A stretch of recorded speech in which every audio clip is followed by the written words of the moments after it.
नमस्कार दोस्तों, क्या आप लोग भी बर्गर किंग के आईपीओ के लिए एक्साइटेड हो? क्या आप भी बर्गर किंग के बर्गर को खाते हो? तो मैं यहाँ पे आप लोगों को बताऊंगा कि क्या इस आईपीओ में इन्वेस्टमेंट करना चाहिए और किस तरह की इसकी फ्यूचर प्लानिंग है और इस आईपीओ में क्या डिटेल्स हैं, कब तक इसकी लिस्टिंग वगैरह हो जाएगी, कब तक ये आईपीओ आप लोगों के सामने खुला हुआ है। तो जैसा कि आप लोग यहाँ पे व्हाइट बोर्ड पे देख रहे हो कि बर्गर किंग का आईपीओ 2 दिसंबर को आप लोगों के लिए ओपन होगा, यानी कि वेंसडे बुधवार के लिए आप लोगों को खुला है और 4 दिसंबर तक चलेगा इसकी। और 59 से 60 रुपए का आप लोगों की प्राइस रखी गई है। 250 का एक लॉट होगा।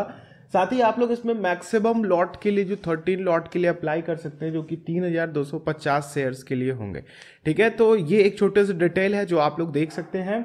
वहीं पे इसने जो आईपीओ की साइज रखी है वो है 810 करोड़ का, जिसमें 450 करोड़ का फ्रेश इशू होगा, 360 करोड़ का ऑफर टू सेल पे रखा हुआ है।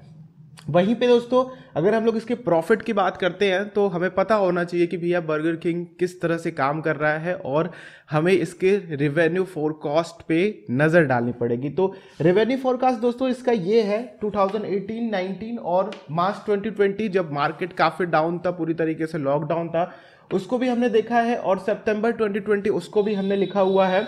तो इसकी एसेट वैल्यू यहाँ पे देखिए 2018 में 730 करोड़ रुपए थी और इसका जो रेवेन्यू जनरेट हुआ था 388 करोड़, और जो इसका प्रॉफिट था प्योर टैक्सेशन वगैरह लेकर के वो 82 करोड़ रुपीस था।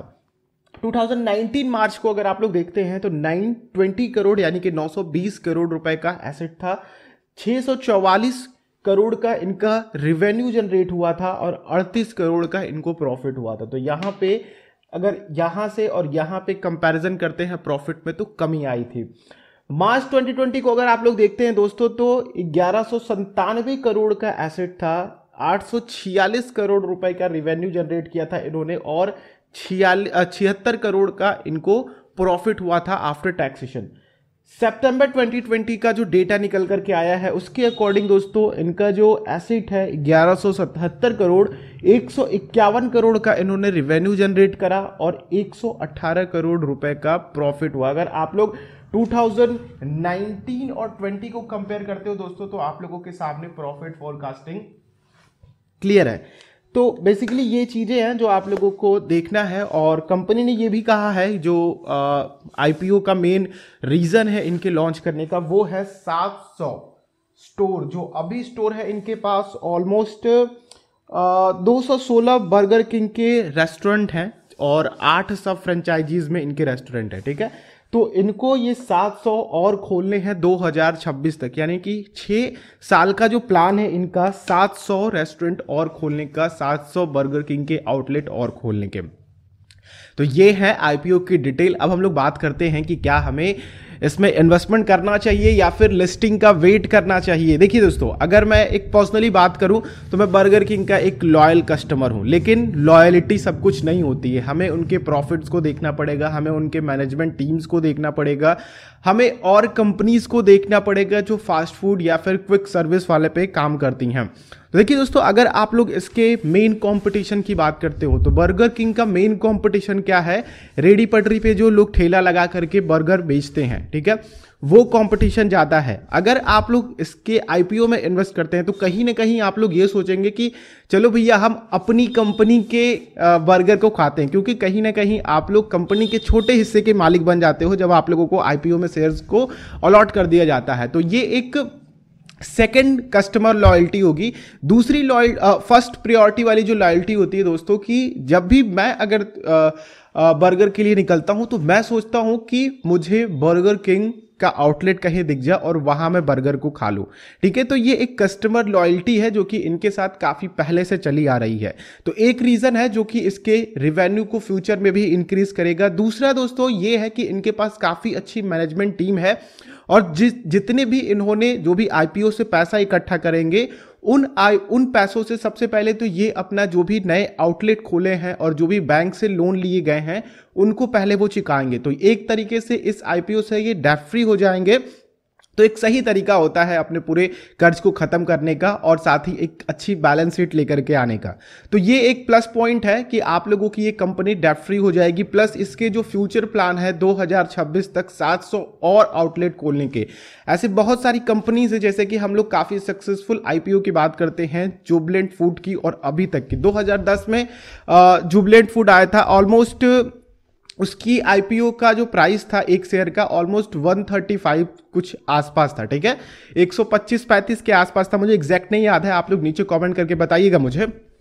और अभी उस जुबिलेंट फूड की प्राइस ऑलमोस्ट 2000 के ऊपर है। तो यहां से आप लोग अंदाजा लगा सकते हो कि ये जो चैन फूड वाले होते हैं ये किस तरह से ग्रो करते हैं। बाकी दोस्तों अगर हम लोग बात करते हैं बर्गर किंग की, तो बर्गर किंग का आईपीओ एक बेहतरीन आईपीओ होने वाला है। मुझे लगता है कि एक डिस्काउंट पे आप लोगों को मिल रहा है, तो आप लोगों को आईपीओ के लिए अप्लाई करना चाहिए।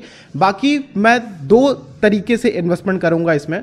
एक तो मैं आईपीओ के लिए अप्लाई करूंगा, साथ ही जो मेरे पैसे एक्स्ट्रा बचे हैं, जैसे कि 13 लॉट का मुझे मैक्सिमम मिलता है, तो मैं क्या करूंगा कि 5-6 लॉट के लिए यहां पे अप्लाई करूंगा, और मिल गया मुझे, अलॉट हो गया तो ठीक है, वरना मैं जब लिस्टिंग होगी तो जिस तरह की आप लोगों के उसको लेकर के सेंटिमेंट्स हैं, कह लीजिए कि आप लोग काफ़ी दोगुनी पे लिस्टिंग कर सकते हैं, आप लोग 50%, 30%, 10%, और मुझे लगता है कि कुछ ना कुछ इंक्रीज होकर के ही इसमें लिस्टिंग होगी, कुछ ना कुछ आप लोगों को बढ़ोतरी देखने को मिलेगी। क्योंकि देखिए जब भी ट्रेंडिंग मार्केट में, बुल मार्केट में आईपीओ की लिस्टिंग होती है, कुछ ना कुछ उसमें बढ़ोतरी होती ही है।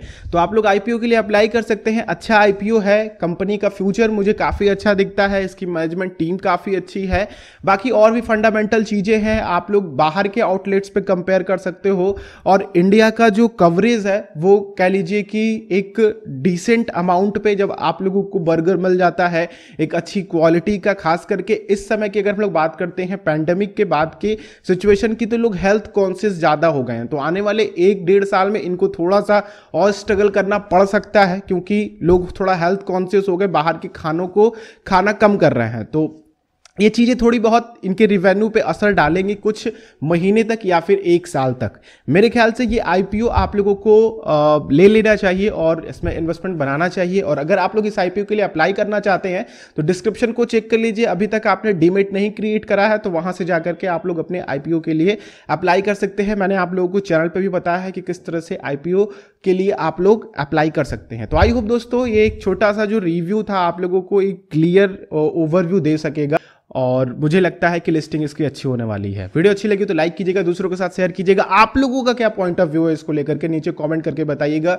चैनल पे नए हैं तो चैनल को सब्सक्राइब करके बेल आइकन को जरूर क्लिक करें, आने वाली वीडियोस की नोटिफिकेशन आ सकेगी। हम लोग नेक्स्ट वीडियो मिलते हैं, तब तक के लिए आप लोगों का दिन शुभ हो।